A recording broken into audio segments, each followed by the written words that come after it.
Listening Library presents 500 Words or Less by Juleah Del Rosario, read for you by Annie Q. To my sister, for all the times you said, let's read. Part 1. Rejection. This was senior year. Someone had written whore in bright orange lipstick on my locker. It was waiting for me after third period like an old friend, hanging around after class. For the past 3 weeks, I have filed down these halls, opened this locker, stuffed textbooks and slightly damp rain jackets inside. I've regurgitated facts, aced exams, daydreamed about life at an Ivy like Princeton. And sometimes I've thought about Ben. It was life in a holding pattern, circling around an airport where you can't yet land. I glanced over to Jordan's locker and saw its pristine state. No bright orange lipstick. Was there even a male equivalent to the word whore? There were words, but none that carried the same weight.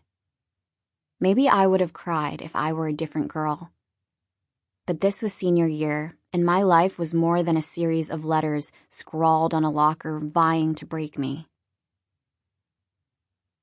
This happened once before, 2 years ago, shortly after my mother disappeared.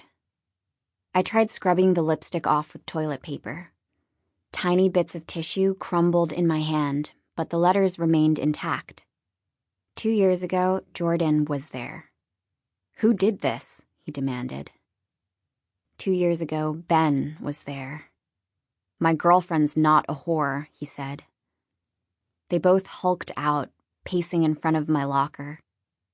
When the bell rang and students streamed into the hallway, Jordan and Ben glared at each and every one of them who dared to glance in my direction. "Hey, assface, you think my girlfriend's a whore?" Ben assaulted a freshman. "Guys, knock it off. Somebody go get a wet paper towel." Jordan obeyed. Ben stood by my side. "Why would someone write that?" he said. "Don't worry about it. It's probably a mistake," I said. But I thought about my mother and the women who whispered about her.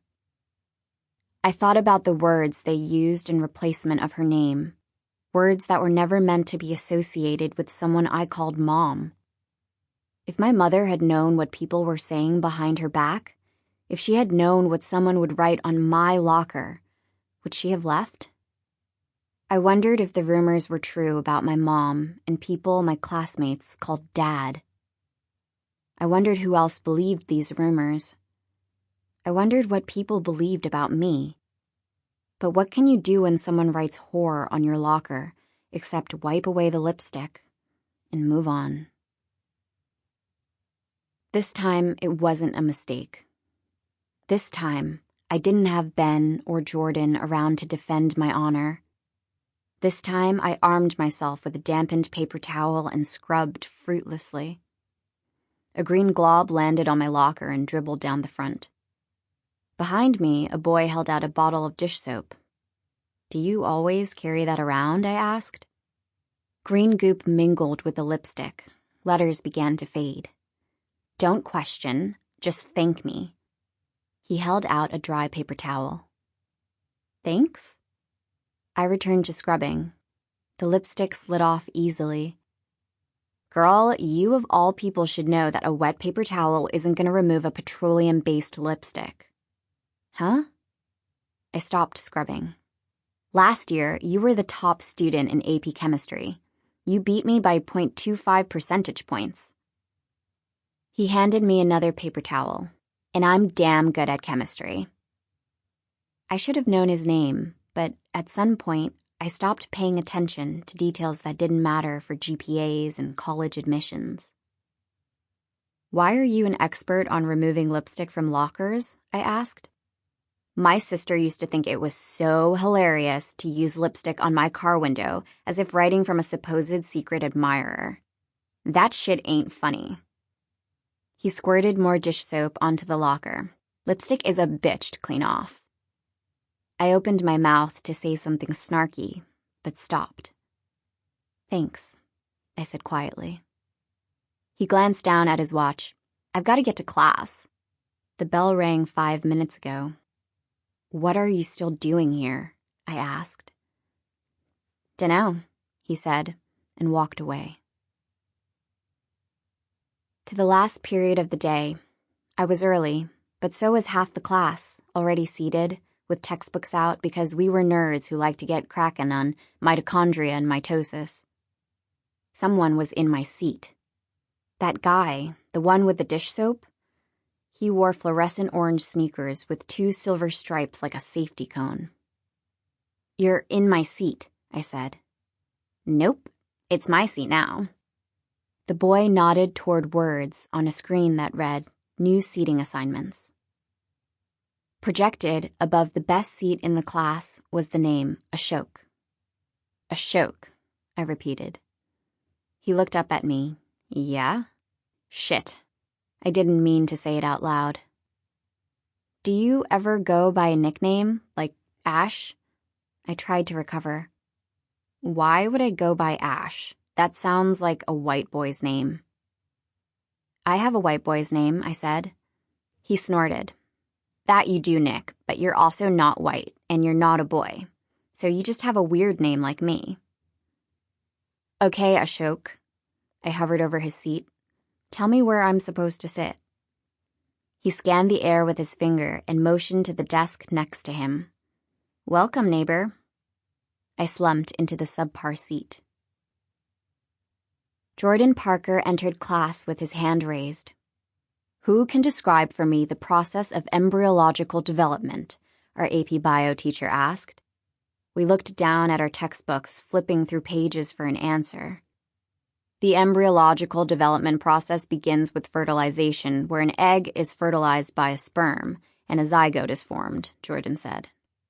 Mr. Parker, answering this question does not excuse your tardiness. Jordan raised a finger and pulled a piece of paper out of his back pocket. Our teacher shook his head. Okay, fine, he said. Please take your seat in front of. He scanned the room, his gaze landing on the empty desk in front of me. Ms. Chen. Jordan saw the empty seat. Of course, we both muttered. You racist. Jordan leaned back in his chair, imposing on my desk space. Can you help me with my homework for Japanese? He whispered. I've never taken Japanese, Jordan. I didn't know why Jordan was talking to me now after weeks of silence. But you speak it, right?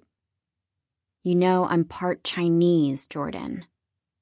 I didn't know why Jordan needed anyone's help with anything other than the quality of his character. It's like the same thing, Chinese, Japanese, Korean, Jordan said. I couldn't see his face, but I imagined a sheepish grin with arrogant eyes that still read, Ben doesn't go here anymore, like it was all on me. I kicked his seat hard. Jordan lunged forward, laughing. I only know Spanish, you racist, I said. The class turned in our direction. Jordan stifled a laugh. I felt my face burn like a house to the ground. But I raised my hand to answer the next question on ectoderm and mesoderm and endoderm. I was still going to be the girl who aced this goddamn class. Lifetimes ago, it was just the 3 of us. Jordan, Ben, and me. Friends, not lovers or enemies. When I was little, I didn't understand dolls. I didn't like dressing things up and forcing plastic toys with shiny blonde hair to drink tea or go on dates or drive around in a pink Corvette. I liked hanging out with Jordan and Ben. We stood around Jordan's backyard, the 3 of us in our rain slickers. Jordan would hand each of us a shovel. Today, we're digging to China, he would say. Then he would turn to me. You can visit your relatives. Ben would start digging, always the loyal sidekick. I knew better. This is ridiculous, Jordan. It's impossible to dig to China. George. Sample complete. Ready to continue?